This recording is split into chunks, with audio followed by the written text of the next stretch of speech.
Welcome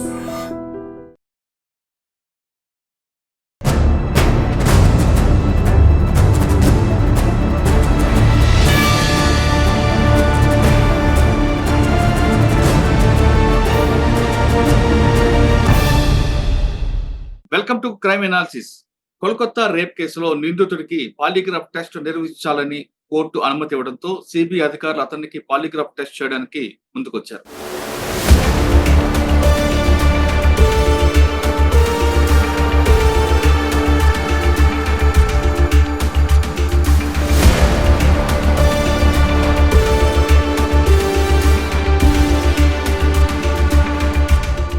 polygraph test గా దానికి మరొక పేరు లై డిటెక్టర్ కూడా అంటుంటారు.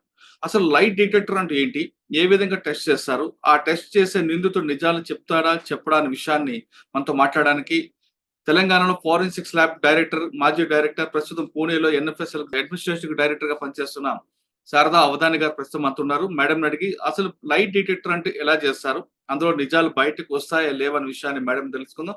మేడం నమస్తే అండి. నమస్కారం అండి. మేడం, అసలు లై డిటెక్టర్ అంటే ఏ విధంగా చేస్తారు? ఆ టెస్ట్ చేయడం వల్ల నిందితుడి నుంచి నిజాలు రాబట్టే అవకాశం ఉందా లేదా? తప్పకుండా అండి. అయితే మనం ఇక్కడ ఆలోచించాల్సిన విషయం ఏంటంటే, ఏదైనా ఒక క్రిమినల్ ప్రొసీజర్ లో ఒక నిందితుడి మీద ఇటువంటి టెస్ట్లు అంటే ఇన్వెస్టిగేషన్ టూల్స్ అంటాం వీటిని. దీంతో పాటుగా మనం సాధారణంగా ఈ నార్కో అనాలిసిస్ అని, తర్వాత బ్రెయిన్ మ్యాపింగ్ అని, లై డిటెక్షన్ అని, ఈ 3 విధాల టెస్ట్లు మనం ఒక వ్యక్తి డిసెప్షన్ చేస్తున్నాడా లేదా, అంటే నిజం చెప్పట్లేదా లేదా అబద్ధం చెప్పడానికి ప్రయత్నం చేస్తున్నాడా, లేకపోతే ఒక ఇన్వెస్టిగేషన్ ని తప్పుదో పడడానికి ప్రయత్నం చేస్తున్నాడా అనేటువంటి విషయాలు మనం కనుక్కోవడానికి అవకాశం ఉందండి. అయితే దానికంటే ముందు, ఈ టెస్ట్ కంటే ముందు మనం ఏం చేయాలంటే, ఏ వ్యక్తి మీద అయితే మనం ఈ టెస్ట్లన్నీ చేద్దాం అనుకుంటున్నాం, డిసెప్షన్ డిటెక్షన్ టెక్నిక్స్ అంటారు వీటిని. డిసెప్షన్ డిటెక్షన్ టెక్నిక్స్ అనమాట. వీటిలో ఏం చేస్తామంటే, ఆ వ్యక్తి యొక్క సైకి అంటే అతని సైకాలజీ ఏ రకంగా ఉంది అని మనం అర్థం చేసుకోవడానికి మనం ముందు ప్రీ ఇంటర్వ్యూ అంటాం, ప్రీ టెస్ట్ ఇంటర్వ్యూ.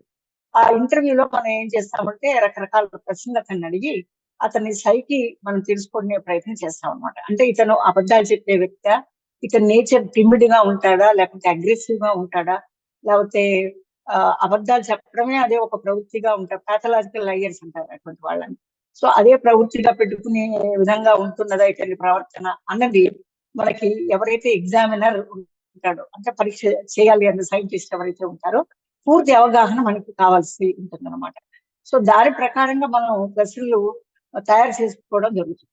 అయితే రేపు పొద్దున అతను నాకు ఈ ఇన్స్ట్రుమెంట్ ఏంటో చెప్పకుండా నన్ను ఇంక్రిమినేట్, సెల్ఫ్ ఇంక్రిమినేషన్ అంటాం కదండి కాన్స్టిట్యూషన్ లో ఆర్టికల్ 23 ప్రకారము, ఆ విధంగా అనకుండా మనం ఏం చేస్తామంటే, ఇవన్నీ లీగల్ గా మనం వాడాలి రేపు పొద్దున ఎవిడెన్స్ కింద అని కనుక అనుకున్నట్లయితే కోర్టు పర్మిషన్ కూడా మనకు కావాల్సి ఉంటుందండి. మనం ఎట్లా పడితే అట్లా చేయడానికి.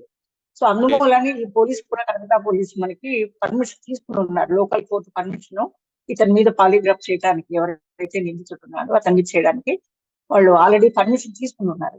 సో ఆ ప్రకారంగా ఈ టెస్ట్, ప్రీ ఇంటర్వ్యూ టెస్ట్ అని చెప్పి తీసుకుని దాంట్లో అతని సైకాలజీ అండర్స్టాండ్ చేసుకుని ప్రశ్నల జాబితా తయారు చేస్తారు.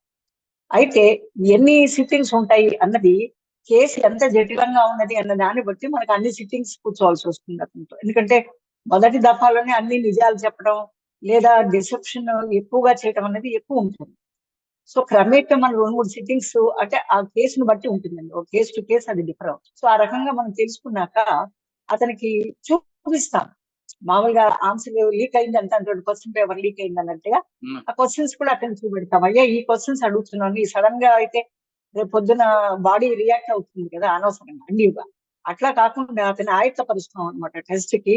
అతన్ని సైకలాజికల్ గా ప్రిపేర్ చేసి ఆ క్వశ్చన్స్ చెప్తే, మనం ఎంత ప్రిపేర్ చేసినా కూడా ఫస్ట్ టైమర్స్ ఉంటారు అనుకోండి, వాళ్ళు ఈజీగా పాలిగ్రాఫ్ టెస్ట్ లో దొరికిపోతారు. అదే హార్డ్ కోర్ క్రిమినల్స్ అదే ప్రవృత్తిగా క్రైమ్ చేయడమే ఒక ఆనవాయితీగా పెట్టుకున్న వ్యక్తులకు పెద్దగా పని చేయదు పాలిగ్రాఫ్. అంటే హార్డ్ కోర్ క్రిమినల్స్ ఉంటారు కదా, ఘరానా దొంగలు, వాళ్ళకి పని చేయదు. ఫస్ట్ టైమర్స్ ఉంటారు, కొంత గిల్టీ కాన్షియస్ ఉంటుంది, వాళ్ళకి ట్రిక్ చేస్తూ ఉంటుంది, అలాంటి వ్యక్తులకి ఇది బాగా పనిచేస్తుంది. సో లీగల్ గా కూడా మనం పర్మిషన్స్ అవి తీసుకోవాల్సి ఉంటుంది. మేడం, ఒక టెస్ట్ చేసే ముందు ఆయన అనుమతి లేకుండా చేయొచ్చా? కోర్టు అనుమతి ఇచ్చినా నాకు ఇష్టం లేదని చెప్తే అట్లా అనడానికి అవకాశం ఉందండి. అయినా కూడా ఏంటంటే, మనం అడ్వర్స్ ప్రిజంప్షన్స్, అడ్వర్స్ రిమార్క్స్ అన్నది హయ్యర్ కోర్టు డ్రా చేయొచ్చు. మీకు గుర్తుండే ఉంటుంది. మన ఎన్‌డి తివారీ కేసు మీకు అవును. గుర్తుగా అవును. ఉంటుంది. ఆ కేసులో అవును. కూడా అతను మొరాయించాడు కన్సెంట్ ఇవ్వటానికి. అవును. కన్సెంట్ ఇవ్వనన్నాడు. అప్పుడు ఏం చేశారంటే హయ్యర్ కోర్ట్స్, మీరు కన్సెంట్ ఇవ్వరంటే మీ గురించి మేము అడ్వర్స్ గా మేము ప్రిజంప్షన్స్ చేసుకోవాల్సి వస్తుంది. అందుకని we may presume that you are the accused. That is the reason why you are refusing అన్న పద్ధతిలో వాళ్ళు అడ్వర్స్ ప్రిజంప్షన్స్ డ్రా చేసుకునే అవకాశం ఉంది పై కోర్ట్స్ అన్నమాట. Higher courts, apex courts. అందుకని ఏ విధంగా అయినా వాడు నో అనటానికి లేదు. ఓకే. పైగా కోర్టు పర్మిషన్ కూడా ఉంది కాబట్టి కన్సెంట్ కూడా మనం లిఖితపూర్వకంగా ఎలాగో ఇస్తారు వాళ్ళకి, తప్పదు. ఎందుకంటే ఇన్ ఆర్డర్ టు ప్రూవ్ పోనీ మీరు ఇన్నోసెంట్ అని ప్రూవ్ చేసుకోవడానికైనా మీరు చేసుకోండి అని ఆ రకంగా కన్విన్స్ చేసి కన్సెంట్ తీసుకుని both legal consent and personal consent of the person ఈ రెండు కూడా అవసరం. మేడం ఆ వ్యక్తి ఒప్పుకున్నాడు అనుకోండి. ఒప్పుకున్న తర్వాత ఆయన హెల్త్ ఆ రోజు కరెక్ట్‌గా ఉండాలా? లేదా ఫీవర్ గాని, జలుబు గాని ఉంది అని ఎస్కేప్ అయ్యే అవకాశం ఉందంటారా?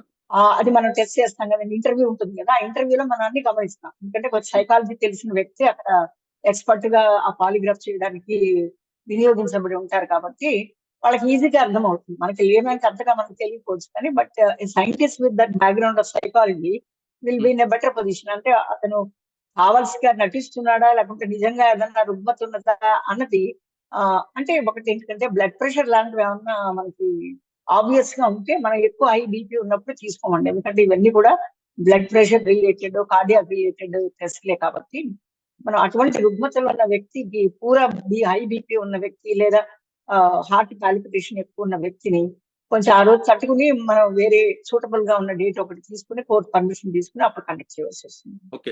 మేడం ఇంటర్వ్యూ ముందు ఆయనకేమైనా లిక్విడ్ గాని, ఇంజెక్షన్‌లు గాని ఇచ్చి తర్వాత చేస్తారా? లేదు ప్రేయర్‌గా కూర్చోబెట్టి ఇంటర్వ్యూ కండక్ట్ చేస్తారా? అంటే ఇప్పుడు ఈ నార్కో అనాలిసిస్ చెప్పాను కదండి, దాంట్లో మాత్రం మనకు ఇంట్రావెనస్ ఇంజెక్షన్ సోడియం పెంటథాల్ అని చెప్పి నార్కోటిక్ డ్రగ్ కొంచెం హిప్నాటిక్ స్టేట్ వెళ్ళేలాగా చేస్తారు. బట్ పాలిగ్రాఫ్ లో అటువంటివి లేవండి. అందుకనే దీన్ని నాన్ ఇంట్రూజివ్ టెస్ట్ అంటారు. అంటే ప్రైవసీకి భంగం కాకుండా, అతని బాడీ ప్రైవసీకి భంగం కాకుండా ఉండేటువంటి ఈ ప్రక్రియ అన్నమాట. ఇందులో ఉత్త అటాచ్మెంట్స్ ఉంటాయి. మనం ఎలాగ బీపీ చూపించుకోవాలంటే మనం చూస్తాం కదండి, అలాగే అవునండి. అలాగే మనం హార్ట్ బీట్ చూడాలంటే స్ట్రెచ్ పెడతాం కదా, అట్లాంటిదే ఉంటుంది ఇందులో. అచ్చా! అటాచ్మెంట్స్ ఉంటాయి. అందులో కూడా అటాచ్మెంట్ పెట్టిన తర్వాత వెంటనే ప్రశ్నలు అడగం. కొంచెం సో అట్లా అయిన తర్వాత ముందు బేస్ లైన్ ఎలా ఉంది, ఆయనకి ప్రశ్నలు అడగనప్పుడు అసలు బేస్ లైన్ ఎలా ఉంది అంటే హ్మ్. మామూలు నార్మల్ హార్ట్ బీట్ ఎలా ఉంది, బీపీ ఎలా ఉంది అన్నవి మనం మానిటర్ చేసుకుంటాం. ఆ లెవెల్ ని మనం బేస్ లైన్ అంటాం. సో ప్రశ్న అయిన తర్వాత అతనిలో మార్పు ఏ రకంగా వస్తుంది, ఫిజియలాజికల్ చేంజ్ ఏ రకంగా వస్తుంది అన్న దాన్ని బట్టి ఏం ప్రశ్న అడిగాము, ఎటువంటి రెస్పాన్స్ వచ్చింది, ఈ రెండు బేరీస్ వేసుకుని ఆ చార్ట్ ని పూర్తిగా స్టడీ చేసి ఒక్క సిట్టింగ్ లో మనం 10 ప్రశ్నల కంటే ఎక్కువ అడగడానికి వీల్లేదండి. హుహు. ఎందుకంటే స్ట్రెస్ఫుల్ అవుతాడు కాబట్టి వ్యక్తి 10 అవును. అడుగుతాం. ఇది కొంచెం జటిలంగా ఉన్న కేసు కాబట్టి 10కి 10 చోట 20 అడగొచ్చు, 50 అడగొచ్చు. కానీ ప్రతిసారి 10 అయిన తర్వాత కొంచెం గ్యాప్ ఇచ్చి ఒక రోజు, 2 రోజులు ఆహ్, అతని యొక్క దీన్ని బట్టి, అది మనస్థితిని బట్టి మనం ఆ గ్యాప్ ఉంటుందండి. 2 రోజుల, 3 రోజుల గ్యాప్ అనేది నిర్ధారణ చేస్తాం. అది. మేడం మీరు చెప్తున్నట్టుగా 10 ప్రశ్నలు ఒకేసారి అడగకుండా దశల వారీగా అడుగుతున్నప్పుడు, ఆయన చెప్పింది నిజమా కాదని స్పాట్‌లో తెలుస్తుంటదా మనకి?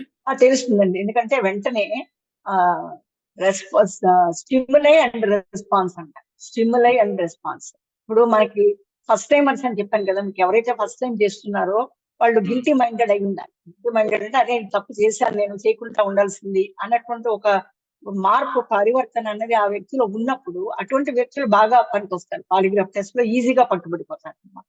అచ్చా! బాగా డిసెప్షన్ నేర్చిన వాళ్ళు, యోగా బాగా నేర్చిన వాళ్ళు, అబద్ధాలే అదే పనిగా చెప్పడానికి కూర్చున్న వాళ్ళు ఈ పాలిగ్రాఫ్‌ని కూడా బీట్ చేయొచ్చు. అలాంటి మహానుభావులు కూడా ఉంటారు.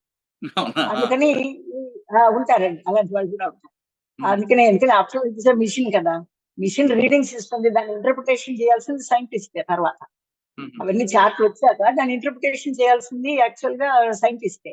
మిషన్ అచ్చా! ఎంతవరకైనా రీడింగ్స్ ఇస్తుంది కానీ, మన డాక్టర్ గారు గ్రాఫ్ తీసుకుంటే అది రీడింగ్స్ హ్మ్. ఇస్తుంది అంతే, మిషన్ పని అంతవరకే. బట్ దాని ఓకే. రిజల్ట్ ఇంటర్ప్రిటేట్ చేయాల్సింది ఎక్స్‌పర్ట్. అది. ఓకే. ఆ గ్రాఫింగ్ కరెక్ట్ వస్తదండి మనకి? ఆ గ్రాఫ్ అంటే మనం గ్రాఫ్ ఎలా వస్తుంది అంటే, మనం అన్ని ప్రశ్నలు వరుసగా రిలవెంట్ గా ఉన్నవే అడగమండి. అంటే కేసుకు సంబంధించినవే ఉండవన్నీ. హ్మ్. ఆల్టర్‌నేటివ్ గా ఉంటాయి. ఫస్ట్ ప్రశ్న ఏంటంటే, అబ్బాయి నీ పేరు పలానా సుబ్బారావు కదా, అతని పేరు ఉమ్, సుబ్బారావు అనుకోండి, అతనికి అబద్ధాలు చెప్పాల్సిన అవసరం ఉంది. అవును అవును. అంటాడు. ఉమ్, అవును అనగానే ఒక రెస్పాన్స్ వస్తుంది. ఉమ్, అయ్యా పలానా రోజు నువ్వు ఆ క్రైమ్ సీన్ లో ఉన్నావు కదా అన్నావు అనుకోండి, ఆ లోపల గిల్టీ మైండ్ ఫ్లిప్ చేస్తూ ఉంటాడు అనమాట. వాడు ఉన్నాడు కానీ ఉన్నానని చెప్పడు కదా, ఎస్ అన్నాడు, వాడు అవును. నో అంటాడు. ఉమ్, గ్రాఫ్ ఉమ్, వేరేగా చూపిస్తుంది. ఉమ్, గ్రాఫ్ లో మనకి డీవియేషన్ ఎలా చూపిస్తుంది అంటే, వాడు ఉన్నాడు అక్కడ అన్న రెస్పాన్స్ మనకు వస్తుంది. అచ్చా. నార్మల్ గా బేస్ లైన్ దగ్గరే ఉండాలి. గ్రాఫ్ ఉమ్, లో ప్రశ్న అడిగినప్పుడు ఉమ్, డీవియేషన్ రాకూడదు కదా, డీవియేషన్ వస్తుంది. అంటే పీక్ ఓకే. కొంచెం పైకి పోతుంది అనమాట బేస్ లైన్. దాన్ని బట్టి ఓకే. మనకేం అర్థం అవుతుంది, వాడు ఉమ్, చెప్తున్నది అబద్ధము అన్నది మనకి తెలిసిపోతుంది. అట్లా ఒక్క ప్రశ్న కాదుగా మనం అడిగేది, 10 ప్రశ్నలు అడిగితే ఆ కంబైన్డ్ గా మనం తీసుకున్నప్పుడు అతను ఎంతవరకు నిజాలు చెప్తున్నాడు, ఎంత డిసెప్షన్ చేస్తున్నాడు అన్నది మనకి ఈజీగా తెలిసిపోతుంది. ఓకే. అంటే మనం చేస్తున్నప్పుడు కొన్ని సార్లు అంటే ఒక సిట్టింగ్ కాక మీరు చెప్తున్నట్లుగా హ్యాబిచ్యువల్ లెఫ్ట్ ఉన్నాడు అనుకోండి. అటువంటి వాళ్ళకి స్టడీ చేస్తున్నప్పుడు ఒకసారి జోవియల్‌గా కొన్ని క్వెషన్స్ ఉంటాయి. తర్వాత అసలు విషయంలోకి వస్తారనేది వాస్తవం అంటారా? అంటే వాటిని రిలవెంట్ క్వశ్చన్స్ అని అంటారు. పీక్ హ్మ్. ఆఫ్ టెన్షన్ క్వశ్చన్స్ అని అట్లా రకరకాల పద్ధతులు ఉన్నాయి మనకి. అంటే అతని సైకిని బట్టి ఏ మెథడాలజీ వాడాలి అనేది అప్పుడే నిర్ధారణ. చాలా కేసులు మీరు చూసుంటారు కదా! ఇటువంటి ముదురు కేసులు. ఏంటంటే హైదరాబాద్ లో మాత్రం ఈ కేసు తర్వాత supreme court sensation case Selvi and others versus Karnataka అని సెన్సేషన్ టెస్ట్ మీద రకమైన నెగటివ్ ఒపీనియన్ ఎక్స్ప్రెస్ చేసింది కోర్టు. సో దాని తర్వాత మన దగ్గర హైదరాబాద్ లో అటువంటి కేసులు తక్కువ అయిపోయినాయి. లాస్ట్ కేసు వచ్చి నాకు తెలిసి ఈ శైలజ కేసు అని మనం లాస్ట్ టైం కూడా డిస్కస్ చేసాము. శైలజ అని చెప్పి ఆ కేసులోనే మనం పాలిగ్రాఫ్ వాడామండి. తర్వాత కేసు ఈ సుప్రీంకోర్టు జడ్జిమెంట్ అయిన తర్వాత మన దగ్గర తక్కువైనాయి కేసు. మన దగ్గర నార్త్ లో కొంచెం ఇంకా దాన్ని విరివిగా వాడుతున్నారు కానీ మన దగ్గర ఎక్కువ కేసు రిపోర్టింగ్ అవ్వలేదు. ఎందుకంటే ఓకే. ఆ కేసులో క్లియర్ గా చెప్పారు, ఇది ఒక ఇన్వెస్టిగేషన్ టూల్ కింద వాడాలి కానీ దాంట్లో వచ్చేటువంటి వెలికి వచ్చిన నిజాల్ని మనం ఎవిడెన్స్ కింద తీసుకోవడానికి వీలు లేదన్నట్టుగా తీర్పు వచ్చింది. సో దాన్ని బట్టి మనకి ఎక్కువగా ఆ ప్రాముఖ్యత అంతగా తగ్గిపోయింది ఓకే. పాలిగ్రాఫ్. సార్ ఇప్పుడు మరి ఆ స్టేట్‌మెంట్ బేస్ చేసుకొని కోల్‌కత్తా కేస్‌కేమైనా లింక్ అవుద్దా? అంటే ఇప్పుడు ఇది ఇది more than science, it is art అండి. ఎటువంటి ప్రశ్నలు వేస్తే అతని గిల్టీ కాన్షియస్ ప్రిక్ అవుతుంది అన్నది ఆ ఎక్స్పర్ట్ కి తెలియాలి బాగా. ఎందుకంటే అందుకనే అతని సైకాలజీ కూడా అనలైజ్ చేస్తారు. టెస్ట్ లో ఓకే. ప్రీ ఇంటర్వ్యూలో ఇవన్నీ కనుక్కుని ఆ ఎక్స్పర్ట్ ఎంత సమర్థవంతంగా వేస్తాడో ప్రశ్నలు ఆ కేసుకి సంబంధించింది అన్న దాని మీద అది కీలక అంశం కింద మనకి ఉంటుందండి. అతను సక్సెస్ఫుల్ గా ఈ ఫ్రేమ్ చేయగలిగాడు అనుకోండి, సో అతన్ని హ్మ్. ప్రిక్ చేయగలుగుతాడు. అందులో కూడా ఈ కేసులో మీరు తీసుకున్నట్టయితే ఇతను రాయ్ అనే వ్యక్తి ఎవరైతే ఉన్నాడో సస్పెక్ట్, హ్మ్. అతను ట్రాఫిక్ కానిస్టేబుల్ వాలంటరీగా ఉన్నాడు అతను. సో అవును. అతను ఏంటంటే అతను ఏమి రెగ్యులర్ హార్డ్ కోర్ క్రిమినల్ ఏం కాదు. ప్లస్ అతను అదే ప్రవృత్తి కింద లేడు. మరి అతను ఎందుకు ఒప్పుకున్నాడా, ఏ ప్రలోభానికి లోబడి ఒప్పుకున్నాడా వాలంటీర్గా, లేదా అతనితో పాటు ఇంకే ఎంతమంది, ఎందుకంటే గ్యాంగ్ రేప్ అన్నది క్లియర్ గా పోస్ట్ మార్టం రిపోర్ట్ అవి మీరు చూసుకున్నట్టయితే దాంట్లో క్లియర్ గా ఉంది. సో ఇట్లా ఉన్నప్పుడు అతను ఒక్కడు ఇంత అఘాయిత్యం చేయగలుగుతాడా, ఇంత రకమైన చాలా భయంకరమైన ఇంజరీస్ అమ్మాయి శరీరం మీద ఉన్నాయి అన్నట్టుగా, ప్లస్ ఆ ఫ్లూయిడ్స్ అవి కూడా చాలా ఎనార్మస్ అమౌంట్ లో ఒక సింగిల్ పర్సన్ చేస్తే అంతగా ఇంజరీస్ అవి అవ్వవు. అంత హారిఫైయింగ్ గా ఉండేటువంటి పోస్ట్ మార్టం ఈ మధ్య కాలంలో ఎవరు చూడలేదన్నది కూడా నిర్వివాదాంశం అందులో. అందుకని అతను ఎందుకు ఒప్పుకుంటున్నాడు, ఏ ప్రలోభాలను ఆశించి లేదా ఏ భయానికి లొంగి అట్లా మాట్లాడుతున్నాడు, వాలంటీర్ గా అతను ఒప్పుకోలు చేస్తున్నాడు అన్నది కూడా ఈ కేసులో చాలా కీలక అంశం అవుతుందండి. అందుకని ఇవన్నీ టెస్టులు చేయటం వల్ల మనకి ఆ ఏ ఏ వ్యక్తులు ఉన్నాడు, ఈ ఒక్కడి వల్లే అయిందా లేకుంటే గ్యాంగ్ రేప్ అని మనం అనుకున్నట్టుగా ఇతర వ్యక్తులు ఉన్నారా, ఉంటే వాళ్ళు ఎవరై ఉంటారు, వాళ్ళు ఎటువంటి ప్రెషర్స్ ఇతని మీద తెచ్చుంటారు, వాళ్ళ మోటివ్ ఏమై ఉంటుంది, ఎందుకు ఇటువంటి ఘాతక చర్యకు వాళ్ళు పాల్పడ్డారు, ఇవన్నీ కూడా బయటకు వస్తాయండి దాంట్లో మనం ఓకే. అడిగే ప్రశ్నలు బట్టి. ఓకే. పాలిగ్రాఫ్ టెస్ట్ చేస్తే అసలు నిజాలు బయటకొస్తాయి అంటున్నారు శారదా ఉదయ్ గారు. అంటే కోల్‌కత్తా కేసులో రాయ్ ఒక్కడే ఉన్నాడా? రాయ్‌తో పాటు మరింతమంది ఉన్నారా? ఒకవేళ రాయ్ కాకుండా మరి కొంతమంది ఉంటే ఎందుకు వాళ్ళ పేరు దాచిపెట్టాడనే విషయం అసలు నిజం బయటకు రావాలంటే ఖచ్చితంగా పాలిగ్రాఫ్ టెస్ట్ చేయాల్సిందే అంటూ అవధాని గారు చెప్తున్నారు. ఇది పాలిగ్రాఫ్ టెస్ట్ పై అవధాని గారితో ఎక్సలెంట్ ఇంటర్వ్యూ. వచ్చే వారం మరొక అంశంలో మళ్ళీ కలుద్దాం. అంతవరకు నమస్తే. Thank you madam. Thank you very much అండి. నమస్తే అండి.